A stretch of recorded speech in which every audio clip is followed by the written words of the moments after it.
Hey, what's going on, you guys? It's Toby's Talk Show, and today we are back with another episode, and we'll be talking about, the 2018 draft class. Today was the deadline to sign them to extensions. Before that means they'd have to hit restricted free agency. If you don't know what restricted free agency means, it means that other teams can now have the chance to sign them, even though the team that originally drafted them or now has possession of them can match that deal, whatever it may be. But it does make it more difficult because you now have less control over what you're paying your players. So you obviously want to get the deals done. And obviously the big one that wasn't done today was Deandre Ayton. The other ones, not that much. And honestly, a lot of people I wasn't even expecting to get deals got some nice deals. So what I think we'll do today is we'll talk about some of the deals that people got today and I guess over the past week or two. And then we'll talk about Deandre Ayton's situation, what I think could happen, et cetera, et cetera. So Mikal Bridges 4-year, $90 million deal yesterday. I think that's a great deal. I think some people are like overpaid and some people are like underpaid. Um, I think besides obviously the superstars that you have, the most valuable asset is 3 and D wings. Mikal Bridges, who could guard the best offensive player and can also be a very helpful positive on the offensive end. You can't get a player much better than that. And Mikal Bridges is the perfect example of that. Someone I wanted the Knicks to draft, but Kevin Knox instead. But Mikal Bridges, I think that's a very fair deal. He's someone that has a very high floor, somewhat of a lower ceiling. But look, for $90 million, it's pretty good, right? Let's see. Jaren Jackson Jr. got a big deal today, 4-year, $105 million. Jaren Jackson Jr. had one of the best sophomore years in a minute. His sophomore year with the Grizzlies, he got hurt all of last year, so he didn't get to play much. But if he could go back to where he was 2 years ago and obviously expand off that, having the ball handles he has with the 3-point shot he has as a four, um, you know, I think that deal is fair. I mean, you look at it like Julius Randle just got a 4-year, $117 million deal. So obviously it should be less than that. But I don't know. For me, it makes the Julius Randle deal look even better. If these guys who you're banking off them not being injured and banking them to get better, you're paying that for someone who the Knicks are paying basically the same amount to just keep what he's doing right now. It's pretty good.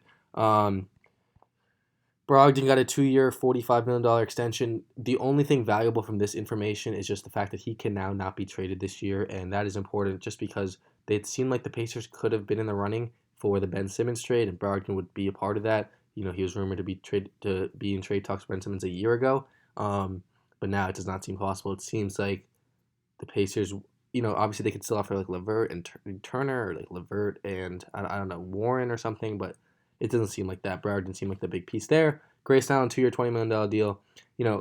Honestly, and I liked Duke for a good amount of time before I went to Michigan, but I thought that Grayson Allen, I thought he was a good player, but I didn't think he had any shot in the NBA. And now he's getting $10 million deals. I'll always remember talking to my brother and being like, "Yeah, that guy's will be a G League player his whole year, or his whole career."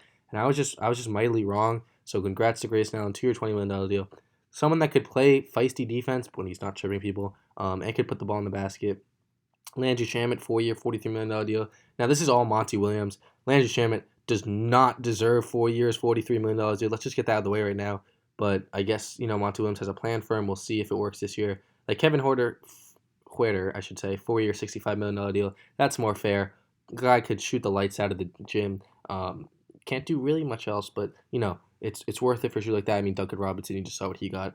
4-year, $50 million deal for Wendell Carter. That's pretty fair. I think he should have got a little more than that. But obviously with the Mo Bamba situation, I understand why they're not taking that big of a risk there. And then just overall with the DeAndre Ayton situation, it'll be interesting, right? And I was listening to what Woj was saying, and basically, look, if it doesn't make sense in terms of if if you are really unwilling to give DeAndre Ayton the max, right? And you're like, all right, even if a team offers him, we can't do it, we just can't.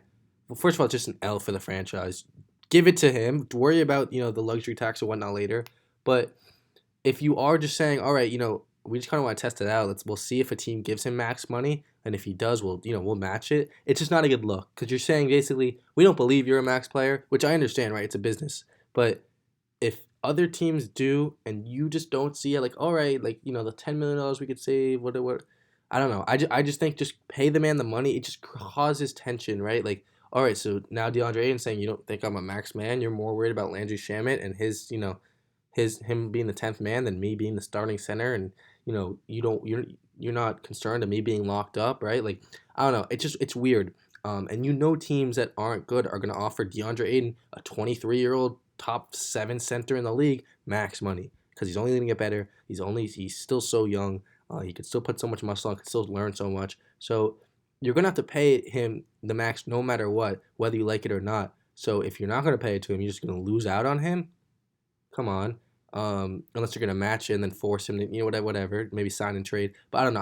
I don't like it. I think for the Suns, they should have just done it. This is your best chance at being not even a championship contender, but just being good for the first time in so long. Obviously, besides last year. And you don't want to ruin it, right? Because Chris Paul, he's done in 2 years. Let's be real, right? All right, so 2 years, you're basing it off of Booker, Ayton, Bridges, and whoever else you still have there.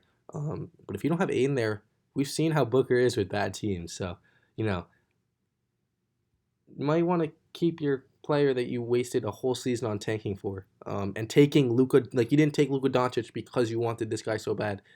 I don't get it. Whatever. The Suns, I guess they're gonna Sun. But we'll see what happens. And I just think it's very interesting. I just think it'll make not even like I feel like whatever they'll figure it out at the end of the day, and DeAndre Ayton will get his contract most likely by the Suns. But that's not going to slip DeAndre's mind. He's going to remember this. And they better hope it doesn't have negative effects down the road. I know he's not up happy right now, but yeah, that's it, guys. I don't know. You guys think DeAndre Ayton's going to play through it without? I mean, I guess he has to now. But I don't know. Do you think there's going to be tension created? Do you think it could, because John Collins, he was upset with his deal, but at the end of the day, like, because he was getting the max. At the end of the day, they kind of were like, all right, 125, maybe a few more guaranteed. Like, if you play exceptionally well, you get up to like 130, 140, whatever. But you think DeAndre Ayton's okay taking that 125? Or you think he wants that max? We'll see. But yeah, guys, that's it. I'll see you in the next one. Have a great rest of your day. Crazy, crazy day. The NBA starts, guys, in less than a day. I can't wait. I'll see you in the next one. I'll be posting tomorrow about the games. I'm so excited. And I'll probably have a video about the NFL games tomorrow morning. Not 100%, but I'm going to try. Peace out, guys.